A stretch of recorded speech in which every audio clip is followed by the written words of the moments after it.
Hi guys, this is Elise. Welcome back to physiology. Today we're going to be talking about the respiratory system. We'll be getting into the anatomy and the physics behind it. We won't be going too much into any of the chemistry that's involved today. Our goals and objectives for today, I want you to be able to know the parts and basic functions of the respiratory system. Like I said, we'll be looking mainly at the physics and the anatomy of the respiratory system, less at the chemistry at this time.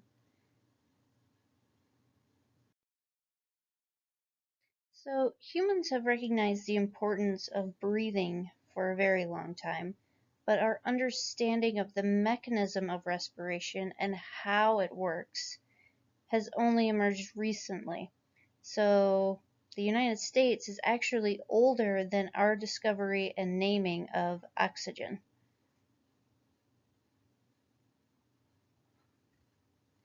So let's tie this back into what we were learning last week when we were looking at the spine and we were looking at the major nerves that come from the spine and what it controls. So if you damage C3, 4, or 5, what nerves does that control, and why would that be considered incompatible with life?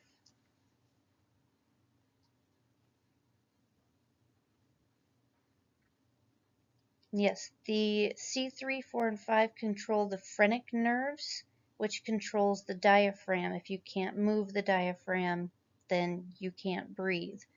And we'll learn today why that is. So looking quickly at the role of the diaphragm contracts.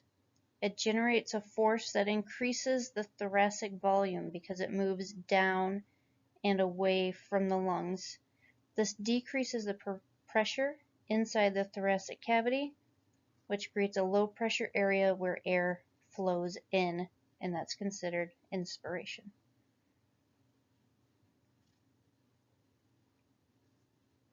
This is related to Boyle's law, which is the relationship between volume and pressure of a gas in a closed container. I'm sure you all remember that. This is a basic diagram of the structures of the respiratory system.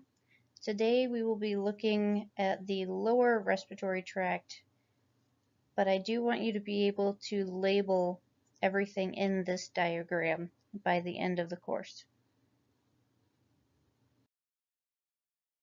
If we look at a couple of the special structures that are in addition to the actual lungs inside the chest wall or chest cavity, you'll see the pleural membranes, which are the membranes that separate the actual chest wall from the lungs. And the purpose of this is mainly to keep the lungs from rubbing on the inside of the chest wall. So these are fluid-filled sacs that have a lining on each side. So it's like if you pushed your fist inside a balloon, your fist wouldn't get wet. It would still have the lining in between there.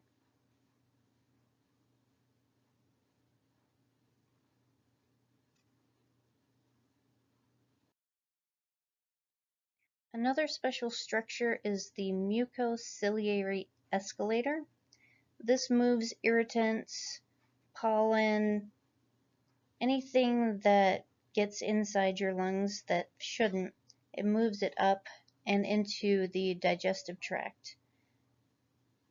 FYI, smoking irritates the lungs, which increases mucus production, but it also decreases the cilia movements.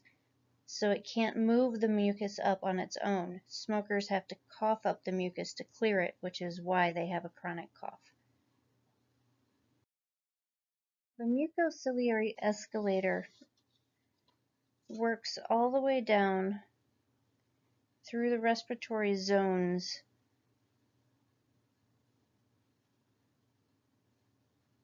down through the trachea, all the way through to the alveolar ducts. This moves pathogens and it moves any debris up to the mucus, and then it moves the mucus up through the trachea and into the esophagus.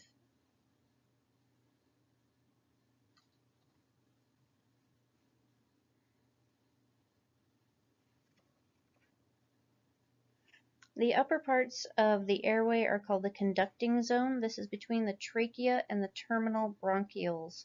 It's also known as anatomic dead space because you can't exhale air out of that area, and there's no gas exchange through those branches. Gas exchange happens in the respiratory zone, which is from the respiratory bronchioles down to the alveolar sacs.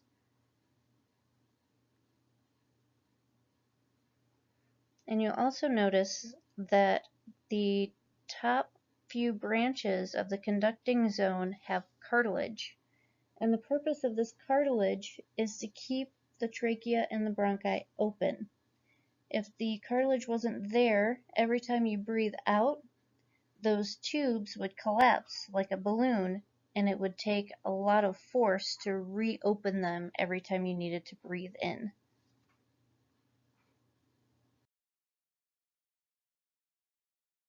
So the alveoli and the pulmonary capillaries cover a surface area of between 60 and 80 square meters, which is the size of half of a tennis court. 70 to 80% of this is covered by capillaries, and this is where the gas exchange occurs between carbon dioxide and oxygen.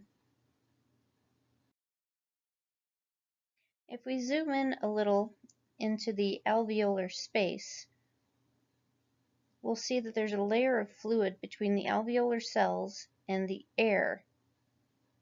This is called surfactant, and it keeps the alveolar ducts from collapsing by reducing the surface tension. Because these areas are so small, cartilage wouldn't really be effective. If we zoom in even further onto the walls of the alveoli, they are thin layers of epithelial cells, which are made up of type 1 alveolar pneumocytes. They're squamous, and they're very, very thin, which allows for gas exchange. The type 2 alveolar cells are cuboidal, and they're bigger. They are the ones that secrete the pulmonary surfactant, which reduces the surface tension of the fluid interface, and without this coating, the alveoli would collapse, and very large forces would be required to re-expand them. So it serves the same purpose as cartilage in the trachea and the bronchioles, but it does it in a different way. So the type 2 cells don't start to develop until 26 weeks of gestation, and they don't produce adequate amounts of surfactant for unaided breathing until 35 weeks of gestation. So this is the main reason for increased rates of infant respiratory distress syndrome in premature births.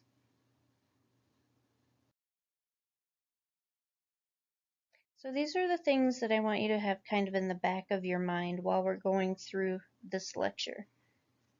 What is driving the flow of air into and out of the lungs? What attaches the lungs to the inside of the pleural cavity? How do the lungs stay adhered to the wall of the pleural cavity? And what are the forces that expand and retract the lungs during ventilation? In other words, what's involved in respiration, both physiologically and physically? So the respiratory system is made up of bulk transport and the interface for the diffusion of dissolved gases. These dissolved gases go into the circulatory system, which also has a bulk transport and an interface for diffusion of gases from the blood into the tissues. All of these processes are external respiration.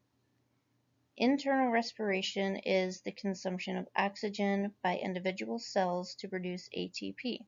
What we're looking at is external respiration, which is the movement of air into and out of the lungs. So the lungs and the chest wall are considered elastic structures. Elasticity is the tendency for a structure to return to its original position, whether it is stretched or compressed. The lungs have inward elastic recoil, which means exhalation is a passive act. The lungs will recoil inward once they've been expanded.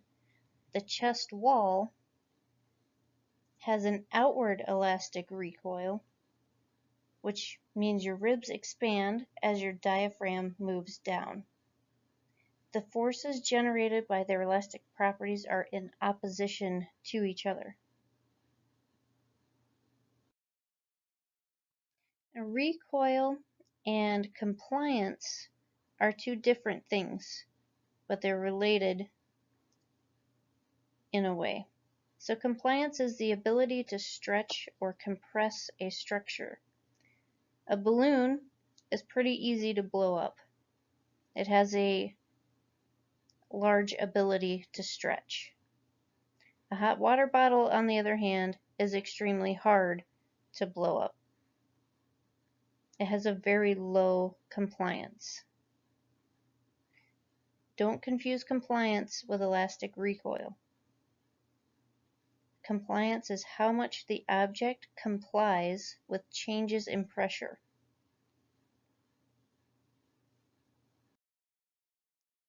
Boyle's law, the relationship between pressure and volume in a container, is critical to understanding respiration.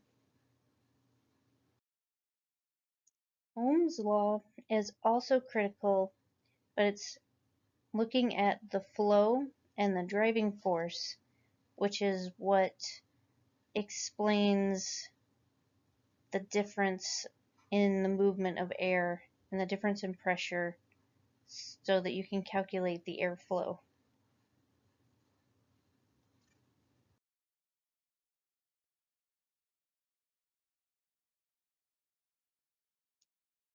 So for inspiration, the pressure inside the lungs is lower than the pressure outside. This is due to the chest wall expanding and the diaphragm moving down. For expiration, the chest wall contracts, the diaphragm moves up. It increases the pressure inside the lungs and forces the air out because the pressure inside is higher than the pressure outside of the lungs. So the driving force is the difference between the pressure inside the alveolar pressure and the pressure outside of the lungs, which is atmospheric pressure. At rest between breaths, the alveolar pressure and the atmospheric pressure are equal. That means there's no airflow during that time.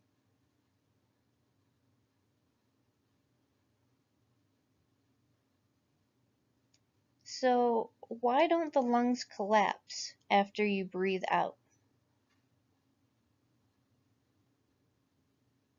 The presence of the intrapleural fluid and the opposing forces of the elastic recoil of the lungs coming in and the elastic recoil of the chest going out results in a negative intrapulmonary pressure relative to alveolar pressure.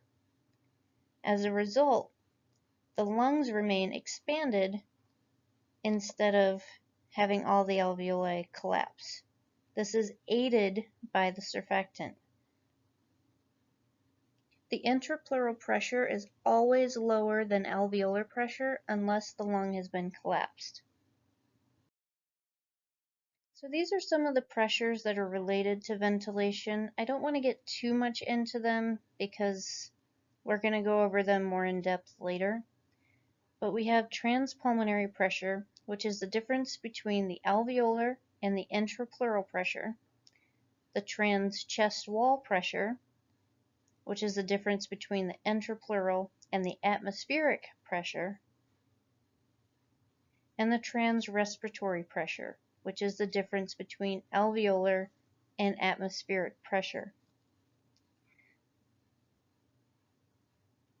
Transpulmonary pressure is the force that causes the lungs to expand by pulling the chest wall out. The trans-chest wall pressure is the opposite of that. It's the force that pulls the chest wall in. It's the elastic recoil of the chest wall that wants to come in. When the chest wall is normally pulling out, the lungs are normally pulling in, and they equalize each other at rest. Breathing in is active. It requires the activation of several muscles: the sternocleidomastoid, the scalenes, the external and internal intercostals, and the pectoralis minor. But the major muscle is the diaphragm. As you breathe in, the diaphragm descends, which increases the depth of the thoracic cavity. This increases the volume of the lungs, which lowers the pressure inside the lungs below atmospheric levels, and the air will flow from the area of higher pressure to the area of lower pressure.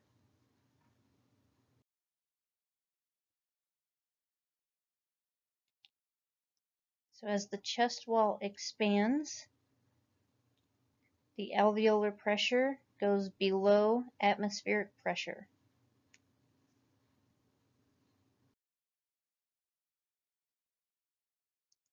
So this is the sequence of events. The diaphragm contracts, external intercostals contract, increases the volume of the thoracic cavity.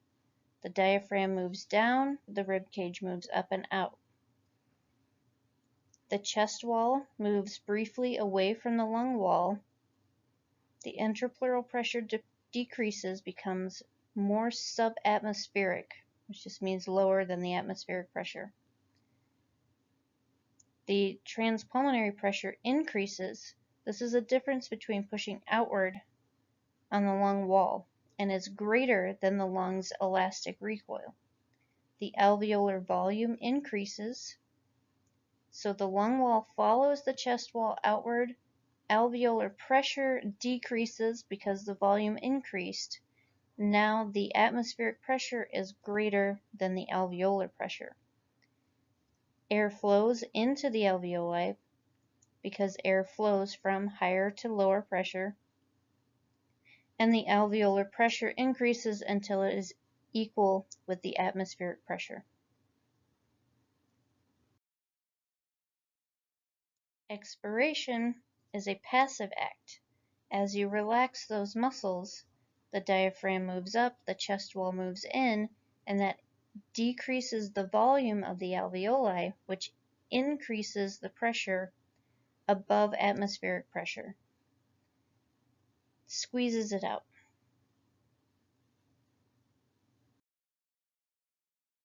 So the inspiratory muscles relax. This expiration is passive. The chest wall moves inward, the diaphragm domes upward again. Intrapleural pressure increases, which means it becomes more or higher than the atmospheric pressure. Transpulmonary pressure decreases, and the elastic recoil of the lungs is higher than the transpulmonary pressure. The lung wall recoils inward, and the alveolar volume decreases. So the alveolar pressure, due to the decrease in volume, becomes higher than the atmospheric pressure. The air flows out of the lungs from the area of high pressure to low pressure, and then the alveolar pressure equals atmospheric pressure, and the lung volume is at rest. So for the next class, I would like you to think about, you can work in groups or work on your own, but think about what would happen if you punctured the chest wall on the right side. If it got punctured, what would the interpleural pressure be on the left and right? What would the lung volumes be? And why would these changes occur? We'll go over this next time.